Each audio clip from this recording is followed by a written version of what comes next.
आइए आपको सीधे लिए चलते हैं। सियासी दुश्मनी जैसी भी रहे, लेकिन आज हमने देखा शंकर सिंह वाघेला वहां पर आए थे।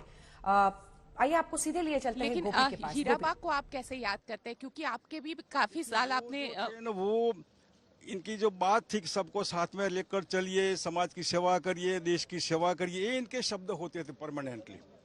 मतलब हीराबा थी वो आउटस्टैंडिंग पर्सनालिटी, जिसको हम गरीब परिवार से बनकर परिवार को संभाल कर आगे देश में अपने पुत्र को प्रधानमंत्री पद पर पहुंचाना, वो बड़ी बात है। सर, लेकिन बापू जिस तरीके से, क्योंकि आप तो सियासी वक्त में उनके साथ जब उनका वो संघ में थे तब भी आप हिसाब से कोई विरोध पक्ष नहीं था। इनके हिसाब से कोई भी पक्ष का हो, पुत्र होता है, सबको अपने हिसाब से ट्रीट करती थी वो। कभी स्पेशल केस में इनके हिसाब से कोई नहीं था। आप लोगों के साथ कितनी यादें? जी अच्छे, बहुत यादें अभी तो।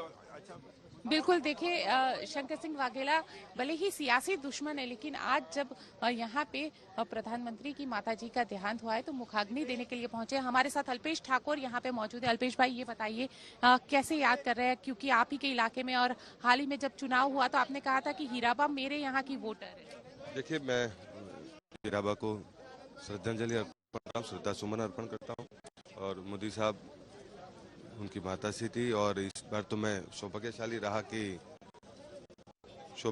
ये रहा कि उन्होंने मुझे मतदान भी किया था। हमारे इलाके में स्वभाव का बहुत प्यार करने वाले, आशीर्वाद दिया उन्होंने। मैं उनके चरणों में श्रद्धा सुमन अर्पण करता हूँ। बिल्कुल, तो दूसरे जो पॉलिटिकली जो लोग हैं यहाँ पे पहुंचे हुए हैं, उनसे बात करने की भी कोशिश करते हैं कि वो क्या कह रहे हैं, क्योंकि बहुत सारे लोग ऐसे हैं जो गोवर्धन जड़फिया यहाँ पे पहुंचे हुए हैं, उनसे बात करने की कोशिश करते हैं। सादगी जीवन जीवવાની પદ્ધતિ એમણે ખૂબ જેને કહેવાય ને કે સંવાર્યા છે નરેન્દ્રભાઈને। તમારી વાત થઈ નરેન્દ્ર મોદી સાથે? ના, હજી તો नहीं, बाद में बात तो नहीं हो पाई है हमारी। गोवर्धन भाई, ये बताइए, हीरा तो तस्वीरें आप देख रहे हैं, वहां पर अब लोग पहुंच रहे हैं जैसे जैसे जानकारी मिल रही है। उदय जी लगातार हमारे साथ बने हुए हैं। उदय जी, आपकी बात बीच में मैंने टोकी थी। ये तस्वीरें जहां पर एक तरफ अंतिम सफर पर हीराबा निकल रही हैं, तो दूसरी तरफ यादों के एक पूरे सफर में डूबे हुए प्रधानमंत्री नरेंद्र मोदी दिखाई दे रहे हैं। पूरा परिवार, शोकाकुल सभी लोग वहां पर पहुंच रहे हैं धीरे धीरे करके। अगर हम हीराबा के पूरे सफर को देखें, देखिए आप इमोशनली अगर आप देखेंगे उदय जी, तो पीएम फेसबुक वाले इवेंट में वो अपने आप को रोक नहीं पाए। उन्होंने पिता का नाम लिया, फिर मां पर जब वो आए तो शब्द निकलने से पहले वो जो भावनाओं का अंबार था वो टूट पड़ा, बांध टूट पड़ा। ये बताता है कि अब आप कितना भी अपने आप को संघ से जोड़कर या बीजेपी से जोड़कर या परिवार से अलग होकर अपने सफर पर निकले, लेकिन मां का संघर्ष आपकी सबसे बड़ी ताकत भी होती है, आपकी सबसे बड़ी कमजोरी भी होती है, आपका सबसे बड़ा मूल्य होता है। मां से बड़ा कोई शब्द है ही नहीं।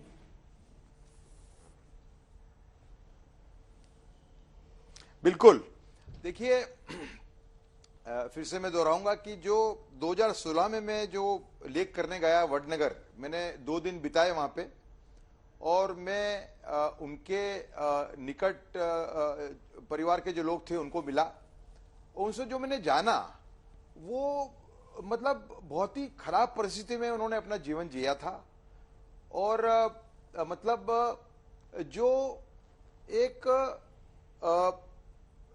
व्यक्ति जो संस्कृति से जुड़ी हुई हो, हमारी जो जीवन पद्धति है हिंदुस्तान की, उससे जुड़ी हुई हो, वो व्यक्ति उस टाइप का जीवन जी सकती है। एक बात जो मुझे जानने मिली वो ये थी कि वो जो छोटी मोटी बीमारियां होती थी लोगों को, उसका देशी उपचार करती थी वो। मतलब अपने लोकेलिटी के अंदर अगर कोई को सर्दी खांसी हो गई है, ठीक नहीं हो रही है, इस टाइप की छोटी छोटी बीमारियां होती हैं, तो लोग उनके पास आते थे और वो देशी मतलब आयुर्वेदिक उपचार उनका करती थी।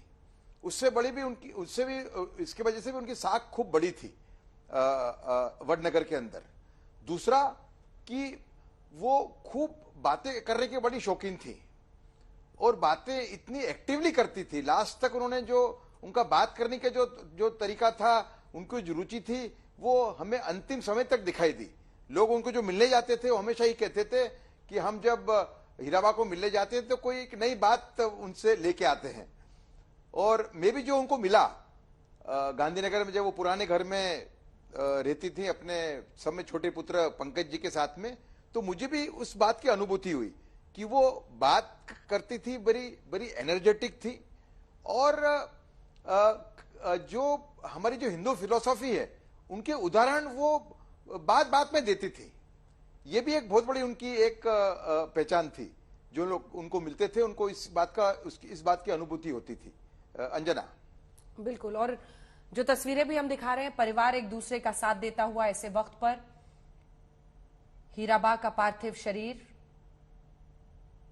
जिसका अंतिम संस्कार अभी अभी किया गया है, मुखाग्नि उन्हें प्रधानमंत्री नरेंद्र मोदी ने दी, लेकिन एक यादों का ऐसा सैलाब जो हमेशा इस परिवार के साथ रहेगा।